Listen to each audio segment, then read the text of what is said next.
कांग्रेस के प्रदेश अध्यक्ष गणेश गोंदियाल ने प्रधानमंत्री के दौरे को लेकर सवाल उठाए और आरोप लगाया कि ये धार्मिक यात्रा नहीं, राजनीतिक यात्रा थी। क्या कुछ आरोप लगाए गए गणेश गोंदियाल की ओर से? हमारे संवाददाता से बातचीत के दौरान उन्होंने क्या बात की है, आपको सुनवाते हैं। भारत के प्रधानमंत्री नरेंद्र मोदी का आज केदारनाथ दौरा था। उन्होंने जनसभा को संबोधित किया, मंदिर में दर्शन किए, जिसको लेकर के कांग्रेस तमाम तरह के सवाल उठा रही है। हमारे साथ कांग्रेस के प्रदेश अध्यक्ष गणेश गोंदियाल मौजूद हैं, उनसे बात करेंगे आखिरकार क्यों सवाल उठा रही है कांग्रेस, आखिरकार क्यों प्रधानमंत्री के दौरे को लेकर सवाल उठा रही है। देखिए, हम उनके दौरे को लेकर सवाल नहीं उठा रहे हैं और न ही हम उन्होंने जो दर्शन किए उसको लेकर कोई सवाल है। प्रभु के दरबार में सबका स्वागत है और प्रभु सबको आशीर्वाद देते हैं। हमारा सिर्फ ये था कि अतीत इस बात का गवाह है कि बड़ी बड़ी बातें करके चला जाना ये उचित बात नहीं है। इसलिए प्रभु सबको सद्बुद्धि दे, सन्मति दे कि वो बड़ी बड़ी बातें न करके उत्तराखंड के हित में प्रधानमंत्री जी कुछ करके जाएं। लेकिन उन्होंने मायूस किया और सवाल हम सिर्फ इस पर उठा रहे हैं कि केदारनाथ के गर्भगृह से लाइव प्रसारण की व्यवस्था और नियम पहले से नहीं है, ये शास्त्र सम्मत भी नहीं है और धर्म सम्मत भी नहीं है। हमारे तमाम शंकराचार्यों ने, तमाम धर्म के प्रकांड विद्वानों ने समय समय पर इस बात की ताकीद की है कि गर्भगृह से केदारनाथ में और बद्रीनाथ से लाइव प्रसारण नहीं हो सकता और उसी बात को मानते हुए मंदिर समिति ने पूर्व में इसका नियम बनाया और अभी देवस्थानम बोर्ड ने भी इसका नियम बनाया।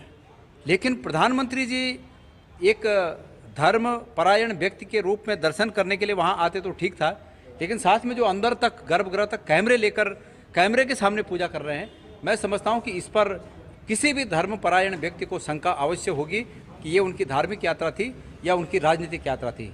इसके अलावा उन्होंने मंदिर के प्रांगण से जो राजनीतिक भाषण दिया, इससे भी ये सिद्ध होता है कि ये उनकी धार्मिक यात्रा कम और राजनीतिक यात्रा ज़्यादा थी।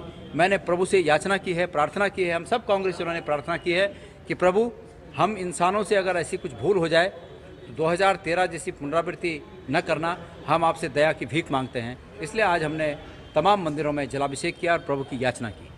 प्रधानमंत्री नरेंद्र मोदी आए, कई बार पहले भी आ चुके हैं। क्या लगता है कि सिर्फ राजनीति करने के लिए आ रहे हैं या वाकई में उनका लगाव है केदारनाथ? देखिए, विकास के रूप में अगर हम देखें तो उन्होंने, मेरा आरोप है कि कुछ भी नहीं किया। केदारनाथ में जो कुछ हो रखा है वो 2013 के बाद हरीश रावत जी जब 1 साल के बाद, 6 महीने के बाद, जब आपदा के 6 महीने के बाद फरवरी 2014 में वो मुख्यमंत्री बने, तो उसके बाद 3 सालों तक जो कुछ काम हुआ वही काम है। ये इसी प्रकार है जैसे कि दूसरे की पैदा की हुई फसल दूसरे की फसल को खुद काट ले कोई, ये इसी प्रकार का कृत्य है। प्रधानमंत्री नरेंद्र मोदी ने अपने भाषण में भी कहा कि पलायन अब रुक रहा है, यानी रुक गया है। आप मानते हैं? आप खुद बताइए, उत्तराखंड आज कहाँ है? मजबूरी से लोग जा नहीं पा रहे, रोजगार के अवसर समाप्त हो गए हैं। जो लोग आपदा के बाद अपनी नौकरियां खोकर वापस आए, उनके पैर के छाले अभी तक ठीक नहीं हुए और प्रधानमंत्री जी शायद हकीकत से बहुत दूर हैं और अगर वो वास्तविकता देखते, और वास्तविकता उनको दिखानी चाहिए थी, यहाँ के नेताओं को दिखानी चाहिए थी, लेकिन ये बिना रीढ़ के लोग जो प्रधानमंत्री जी को गर्भगृह में लाइव टेलीकास्ट करने से नहीं रोक पाए, ये बिना रीढ़ के लोग प्रधानमंत्री जी को हकीकत कहाँ बता पाएंगे? तो हकीकत ये है कि आज बेरोजगारी के दंश से हमारा युवा परेशान है। आज मजबूरी में लोग बड़ी संख्या में पलायन कर रहे हैं और प्रधानमंत्री जी अगर उसके बावजूद ये मानते हैं कि उत्तराखंड खुशहाल है तो उनकी सोच को उन्हीं को मुबारक हो। तो ये थे गणेश गोंदियाल, प्रदेश अध्यक्ष कांग्रेस, जिनका कहना है कि प्रधानमंत्री का जो दौरा था वो धार्मिक कम राजनीतिक ज़्यादा नजर आया और जो उम्मीद लोगों को थी वो उम्मीद पर खरा नहीं उतरे हैं उत्तराखंड की जनता के। और साथ ही साथ उन्होंने सवाल भी उठाए कि जिस तरह की भूल की गई है, यानी गर्भगृह की जो तस्वीरें दिखाई गई हैं, उसके लिए उन्होंने खुद भगवान शिव से माफ़ी मांगी है। अपने सहयोगी मनु राजपूत के साथ नासिर हुसैन, खबरें अभी तक, देहरादून।